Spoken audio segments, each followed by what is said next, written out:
Sail Sulaj ishte edhe organizator dhe ekzekutor i masakrës që ndodhi pranë Lulishte 1 Majit në tetor të vitit 2015, ku gjeti vdekjen Aurora Oskian dhe Kevin Rugova, ndërsa objektivi i atentatit Elvis Gaçaj mbeti i plagosur. I pandehuri Sulaj qëlloi 30 herë me automatik në drejtim të makinës, ku la të vrarë 2 personat. Në këtë përfundim ka dalë gjykata e Tiranës, e cila firmosi dënimin me burgim të përjetshëm për të pandehurin Sulaj. Për shkak të gjykimit të shkurtuar, Sail Sulaj përfiton ulje të 1/3 së dënimit dhe përfundimisht do të vuajë 35 vite heqje lirie. Sail Sulaj u shpall fajtor për akuzat e vrasjes në rrethana të tjera cilësuese në bashkëpunim, prodhim dhe mbajtje pa leje të armëve luftarake, si dhe prodhim e mbajtje narkotikësh.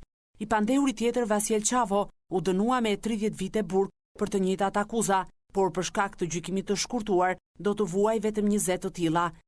Nga shqyrtimi gjyqësor është provuar se Vasiel Çavo ka qelluar në drejtim të viktimave, por asnjë prej 6 plumbave të pistoletës së tij nuk e preku Aurora Oskian dhe Kevin Rugovën. Madje gjykata arsyeton se i pandehuri Vasiel Çavo ka qelluar vetëm pasi Sail Sulaj kishte ekzekutuar më herët 2 viktimat. Gjithashtu është provuar përpara gjykatës se ngjarja e rëndë e shënuar në mes të Tiranës ishte provokuar nga objektivi i atentatit Elvis Gaçaj. Ky i fundit është dënuar më herët me 3 vite e 4 muaj burgim për akuzën e prodhimit dhe mbajtjes së lëndëve narkotike.